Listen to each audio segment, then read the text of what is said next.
Hello everyone, welcome to the knowledge board. तो मैंने union territories यानी केंद्र शासित प्रदेशों की एक सीरीज़ की शुरुआत की है। तो सबसे पहले हमारा जो केंद्र शासित प्रदेश है वो है अंडमान निकोबार। अंडमान निकोबार सबसे ज़्यादा इम्पॉर्टेंट है, सभी में थोड़ा सा बड़ा है बाकी केंद्र शासित प्रदेशों से, लेकिन सबसे ज़्यादा क्वेश्चन आपके अंडमान और निकोबार से बनेंगे। तो पूरा का पूरा अंडमान निकोबार कंप्लीट करेंगे, उसकी हिस्ट्री से लगा के, उसकी ज्योग्राफी से लगा के करंट के क्वेश्चन तक पूरा का पूरा कंप्लीट कर लेंगे। तो सबसे पहले इतिहास पर जाते हैं। इतिहास में जाते हैं तो किस राजा ने सबसे पहले अंडमान निकोबार पर शासन किया? कौन सा राजा था? वो राजा था चोल वंश का। क्या नाम था? राजेंद्र चोल प्रथम। राजेंद्र चोल प्रथम नाम लिख लीजिए, राजेंद्र चोल फर्स्ट। राजेंद्र चोल प्रथम, ये वही राजेंद्र चोल प्रथम हैं जिन्होंने श्रीलंका पर कब्जा किया था, श्रीलंका को अपने वश में किया था। यहाँ के जो राजा थे इनको 12 साल तक गिरफ्तार करके रखा था। ठीक, तो अगर आपसे ये पूछा जाए वो कौन से राजा थे जिन्होंने सबसे पहले जल सेना बनाई थी, नेवी बनाई थी, तो वो कौन थे? वो यही थे राजेंद्र चोल प्रथम। राजेंद्र चोल चोल वंश के राजा थे जिन्होंने अंडमान निकोबार पर शासन किया था। क्लियर? फिर थोड़ा आगे बढ़ते हैं। ये बताइए आप कि अंडमान निकोबार में सेल्युलर जेल स्थित है, ये सबको पता होगा। सेल्युलर जेल अंडमान निकोबार में किस जगह पर स्थित है? ये स्थित है पोर्ट ब्लेयर। अंडमान निकोबार की राजधानी पोर्ट ब्लेयर में सेल्युलर जेल स्थित है, या जिसको हम काला पानी की सजा बोलते हैं, काला पानी जेल या ब्लैक वाटर जेल भी बोलते हैं। वो सेल्युलर जेल जो कि ब्रिटिशर्स ने बनवाई थी हमारे जो फ्रीडम फाइटर्स थे उनको कैद रखने के लिए। यहाँ पे बहुत बड़े बड़े फ्रीडम फाइटर्स जैसे कि विनायक दामोदर सावरकर, बटुकेश्वर दत्त, ये यहाँ पर बंद रहे हैं। अब मेरा प्रश्न ये है कि जो सेल्युलर जेल है अंडमान निकोबार की राजधानी पोर्ट ब्लेयर में, वहाँ की दीवारों पर 10,000 पन्नों का भारत का इतिहास किसने लिखा था? सोचिए 2 मिनट। अभी मैंने 2 नाम लिए, बटुकेश्वर दत्त और वीडी सावरकर। तो इनमें से किसने लिखा था? वीडी सावरकर ने। ठीक है। अच्छा, सेल्युलर जेल बनी कब थी? 1896 में। इसी से एक और क्वेश्चन बन जाता है कि सेल्युलर जेल में किस गवर्नर जनरल की हत्या की गई थी? किस वायसराय की हत्या की गई थी? बताइए। लॉर्ड मेयो की। ये क्वेश्चन बहुत बार पूछा जाता है एसएससी में, बहुत बार, कि सेल्युलर जेल में किस एकमात्र वायसराय की हत्या की गई? तो वो थे लॉर्ड मेयो। किसने हत्या की? ये क्वेश्चन आपने नहीं सुना होगा।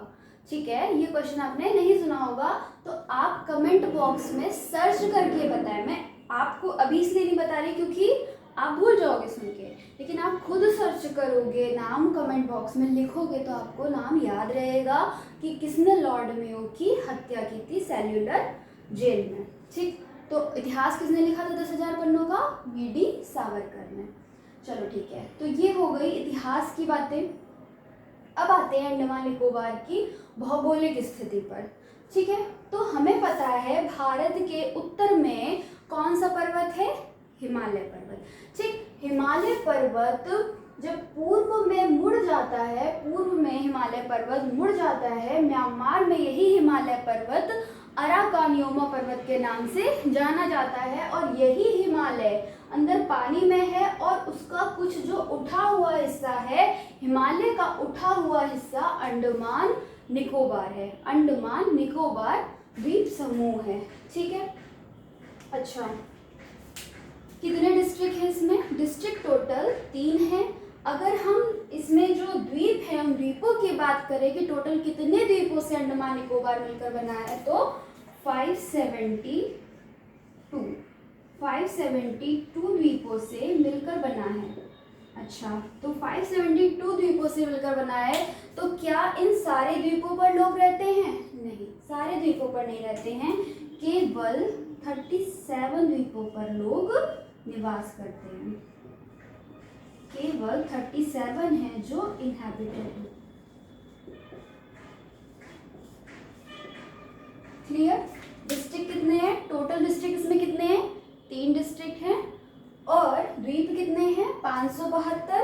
कितने पर लोग रहते हैं? 37 द्वीपों पर, और जो जनसंख्या है वो लगभग 4 लाख है। बाकी जो स्टैटिक वाले क्वेश्चन है वो मैं डिस्क्रिप्शन में डाल दूंगी, क्योंकि वो समझाने वाली चीज़ें नहीं होती है कि मैं आपको स्टेट बर्ड स्टेट एनिमल यहाँ पर बताऊँ। तो वो चीज़ें जो हैं वो मैं डिस्क्रिप्शन में डाल दूंगी, आपको वो चीज़ें याद कर लेनी है। वो चीज़ें समझाने वाली नहीं, वो तो आपने याद ही करना है। ठीक, समझाने वाला क्या है वो चीज़ें आप देखो।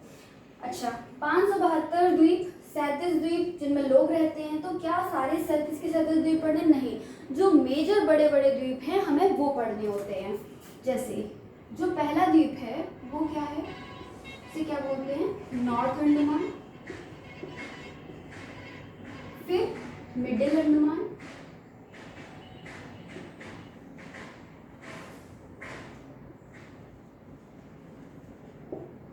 फिर साउथ अंडमान,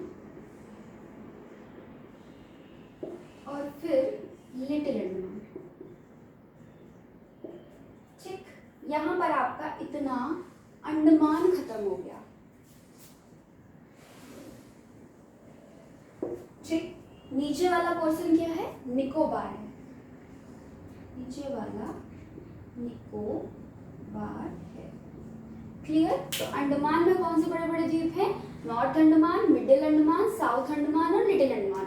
अब ये चीज जरा ध्यान रखना कि आपको क्या लग सकता है कि नॉर्थ अंडमान ऊपर तो साउथ सबसे नीचे वाला होगा, नहीं, साउथ के नीचे लिटिल अंडमान है। ठीक है, फिर उसके बाद आता है निकोबार। निकोबार में जो सबसे पहला है वो है कार निकोबार, बीच में लिटिल निकोबार, और जो सबसे लास्ट है वो है ग्रेट निकोबार। ग्रेट निकोबार। ठीक है, अब बीच बीच में आपके चैनल्स बने हुए हैं, इनके बीच बीच में चैनल हैं। चैनल क्या होता है मैंने एक वीडियो बनाकर डाल दिया है, उसमें चैनल और स्ट्रेट को एक्सप्लेन कर दिया है। तो जो चैनल बने हुए हैं ये सारे ही चैनल हमें पढ़ने हैं, लेकिन जो सबसे ज़्यादा, बहुत ज़्यादा, जितना आप स्टार लगा सकते हो उतना स्टार लगा लो, ये 10 डिग्री चैनल पूछा जाता है। 10 डिग्री चैनल मोस्ट इम्पॉर्टेंट है, जो कि अंडमान को निकोबार से अलग करता है। अंडमान को निकोबार से अलग कौन करता है? 10 डिग्री चैनल करता है। या फिर आपसे ऐसे भी पूछ सकते हैं कि लिटिल अंडमान को कार निकोबार से अलग कौन करता है? 10 डिग्री चैनल अलग करता है। या फिर आपसे ऐसे भी पूछ सकते हैं कि 10 डिग्री चैनल किसको किसको अलग करता है? अंडमान को निकोबार से, या लिटिल अंडमान को कार निकोबार से अलग करता है 10 डिग्री चैनल। बाकी भी अगर पेपर टफ बना तो बाकी चीज़ें पूछ लेंगे आपसे।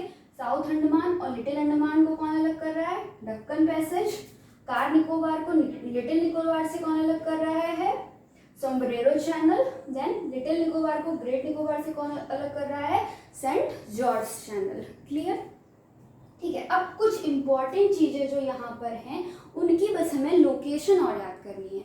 जैसे कि अंडमान निकोबार की जो राजधानी है, राजधानी क्या है? पोर्ट ब्लेयर है। तो वो इन मेजर द्वीपों में से कहाँ पर है? वो है साउथ अंडमान में। ठीक, पोर्ट ब्लेयर कहाँ स्थित है? साउथ अंडमान में। ये रहा, ये पोर्ट ब्लेयर स्थित है साउथ अंडमान में। नोट कर लीजिए कि पोर्ट ब्लेयर साउथ अंडमान में स्थित है। फिर क्या लोकेशन किस चीज़ की याद करनी है हमें? जो अंडमान निकोबार की सबसे ऊंची चोटी है। सबसे ऊंची चोटी का नाम, ये भी बहुत इंपॉर्टेंट क्वेश्चन है कि अंडमान निकोबार की सबसे ऊंची चोटी क्या है? Saddle peak. सैडल पीक क्या है? Saddle peak. ये भी बहुत बार पूछा गया है कि सैडल पीक कहाँ पर है? अंडमान निकोबार में। अंडमान निकोबार में भी कहाँ पर है? नॉर्थ अंडमान में। ठीक, अंडमान निकोबार में भी कहाँ पर है? नॉर्थ अंडमान में। पेपर अगर थोड़ा टफ बनाया गया तो वो उसकी एग्जैक्ट लोकेशन पूछ लेगा कि अंडमान निकोबार में कहाँ पर है? नॉर्थ अंडमान में। ठीक है, पोर्ट ब्लेयर साउथ अंडमान में, सैडल पीक कहाँ पर है? नॉर्थ अंडमान में।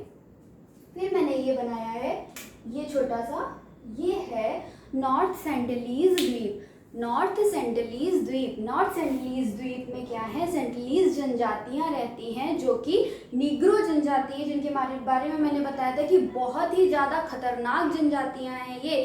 ठीक है, यहाँ पर हमारा जाना वर्जित है, इट्स इलीगल।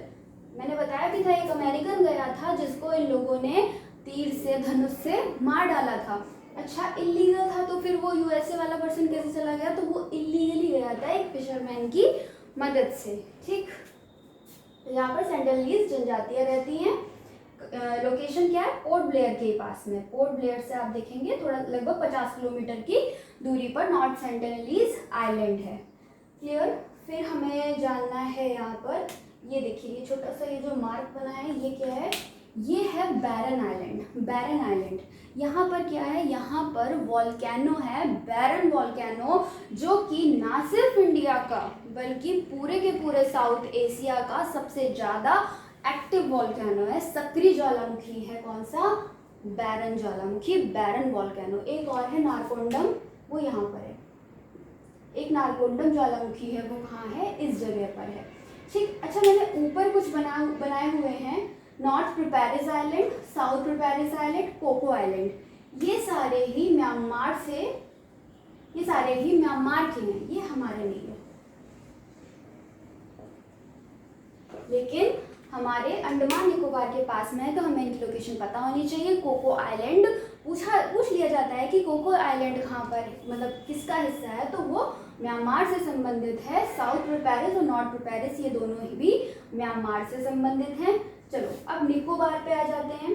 निकोबार की जो सबसे ऊंची चोटी है वो माउंट थुलियट है। अगर केवल देखो पूरा अंडमान निकोबार की पूछेंगे तब तो हमें सैडल पीक ही लगानी है, लेकिन स्पेशली अगर आपसे निकोबार की पूछ ली तो माउंट थुलियट है, जो कि कहाँ पर? ग्रेट निकोबार में स्थित है। ठीक, लोकेशन सबकी याद हो गई आपको। पोर्ट ब्लेयर साउथ अंडमान में, सैडल पीक नॉर्थ अंडमान में, फिर नॉर्थ सेंटिनलीज द्वीप स्थित है साउथ अंडमान से थोड़ा सा दूर, यानी पोर्ट ब्लेयर से थोड़ा सा ही दूर। और फिर आपको बैरन आइलैंड भी है यहीं पर, करीब 130 किलोमीटर दूर है पोर्ट ब्लेयर से। माउंट थुलियट कहाँ पर है? ग्रेट निकोबार में। और एक और ये मैंने पॉइंट बना रखा है, ये क्या चीज़ है? ये है इंदिरा पॉइंट। पूरे के पूरे भारत का जो दक्षिणतम बिंदु है वो है इंदिरा पॉइंट, या इसे ही बोलते हैं पिग्मेलियन पॉइंट। भारत का दक्षिणतम बिंदु कौन सा है? इंदिरा पॉइंट या पिग्मेलियन पॉइंट। अब कुछ लोगों के दिमाग में कन्याकुमारी आ रहा होगा कि सबसे जो निचला बिंदु है वो कन्याकुमारी है। हाँ, लेकिन अगर पूछा जाए कि मेन लैंड पर कौन सा है, मेन लैंड पर पूछेंगे तो कन्याकुमारी है, लेकिन ओवरऑल पूछेंगे तो जो दक्षिणतम बिंदु है वो है इंदिरा पॉइंट, या इसी को पिग्मेलियन पॉइंट भी कहते हैं। यहाँ पर जो अक्षांश है वो है, बहुत ज़्यादा लिख दिया, थोड़ा सा हटा देते हैं।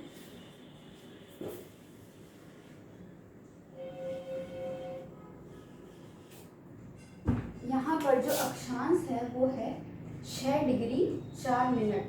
6 डिग्री 4 मिनट का अक्षांश है, जबकि भारत का जो निचला अक्षांश है वो कितना है? 8 डिग्री 4 मिनट उत्तरी अक्षांश। और ये कितना है? 6 डिग्री 4 मिनट उत्तरी अक्षांश।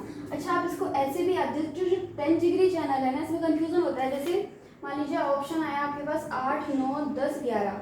अंडमान को निकोबार से अलग करता है कौन सा चैनल? 8, 9, 10, 11 डिग्री चैनल कौन सा? तो इतना तो आप श्योर रखो कि 8 डिग्री 4 मिनट तो इंडिया का जो नीचे वाला पार्ट हो गया, मतलब जो निचला हिस्सा है वो 8 डिग्री 4 मिनट उत्तरी अक्षांश है, तो इसके तो ऊपर ही हो गया, तो 9 सही होगा या 10 ही होगा, मतलब ये 8 तो गलत ही हो गया है ना। इस तरीके से आप ऑप्शन से एलिमिनेट कर सकते हो। वैसे तो याद ही रखो क्योंकि बहुत ज़्यादा इंपॉर्टेंट है। अंडमान को निकोबार से कौन अलग करता है? तो 10 डिग्री चैनल। ठीक है, मैं चीज़ें बार बार रिपीट इसलिए करती हूँ कि याद हो जाए। ठीक है, चलो अब आपका क्या बचा?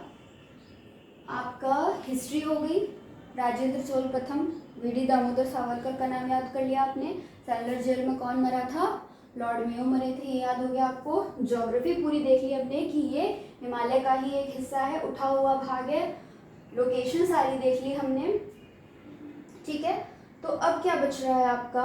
अब आता है कि अब हम करंट पर आते हैं, करंट पोर्शन पे आते हैं कि करंट में क्या चल रहा है अंडमान निकोबार में। एक चीज़ और देख लो, जनजातियां हमने ऑलरेडी हम पढ़ चुके हैं दूसरे वीडियोस में। ये देख लीजिए, अगर और थोड़ा डिटेल में आया कि जो जारवा जनजाति है जो कि निग्रो है वो मिडिल अंडमान में पाई जाती है, और जो ओंगे जनजाति है, कहीं कहीं ओज भी लिखा होता है, ओज जनजाति जो है वो लिटिल अंडमान में पाई जाती है। ठीक, और सेंटिनलीज तो यहीं पर ही पाई जाती है, उसका तो नाम ही है, द्वीप का ही नाम है सेंटिनलीज आइलैंड। क्लियर? ठीक, तो अब हम करंट पर आते हैं। Chennai Andaman and Nicobar submarine optical fibre cable link. Chennai कहाँ पर है? तमिलनाडु में। तो तमिलनाडु के चेन्नई से यहाँ पोर्ट पोर्ट ब्लेयर तक, चेन्नई से पोर्ट ब्लेयर तक ऑप्टिकल फाइबर केबल लिंक बिछाई गई है, जिससे हाई स्पीड इंटरनेट यहाँ पर आ सके, हाई स्पीड इंटरनेट की सुविधा मिल सके अंडमान निकोबार के वासियों को, जिससे ये लोग और शिक्षित होंगे और यहाँ पर टूरिज्म भी बढ़ेगा। क्लियर। अच्छा, ये वाला जो प्रोजेक्ट था ये कंप्लीट किसने किया, ये प्रोजेक्ट किसके द्वारा कंप्लीट किया गया, ये किया गया कंप्लीट BSNL के द्वारा।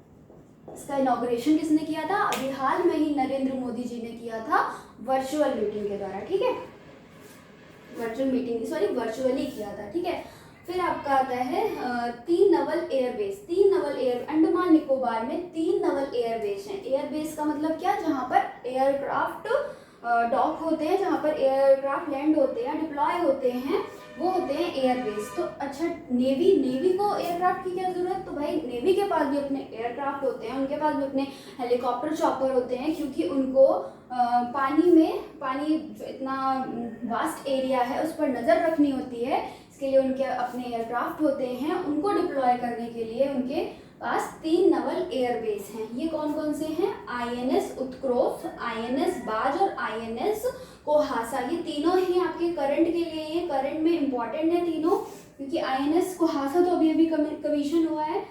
INS उत्क्रोश कहाँ पर है, पोर्ट ब्लेयर में। पोर्ट ब्लेयर राजधानी है, वहाँ पर एयरबेस का होना बहुत ज़रूरी है स्ट्रेटेजिकली। फिर INS बाज, ये कहाँ पर है, ग्रेट निकोबार में। INS बाज ग्रेट निकोबार में, ये इसका होना बहुत ज़्यादा ज़रूरी है, मैं एक्सप्लेन करूँगी कि क्यों। फिर है आपका INS कोहासा, ये जरूर याद रखना, ये रिसेंट में कमीशन हुआ है। INS कोहासा कहाँ पर, नॉर्थ अंडमान में। देखो नॉर्थ अंडमान में INS कोहासा के होने से क्या है कि हम यहाँ पर ये जो म्यांमार के आइलैंड्स हैं इन पर नज़र रख सकते हैं। ठीक, अब फिर से वापस आते हैं INS बाज पर ग्रेट निकोबार में होने से क्या फ़ायदा है। अगर हम थोड़ा सा इधर जाएं, मैं बाकी चीज़ें रब कर रही हूँ, स्क्रीनशॉट ले लेना इसका, मैं साइड हो जा रही।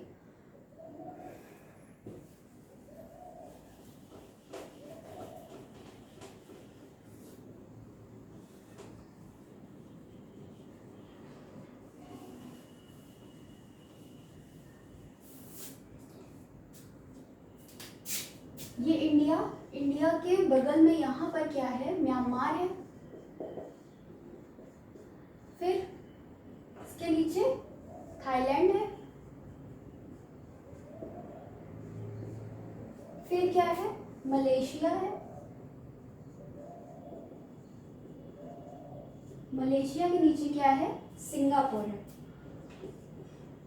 छोटा सा सिंगापुर। यहाँ पर है इंडोनेशिया।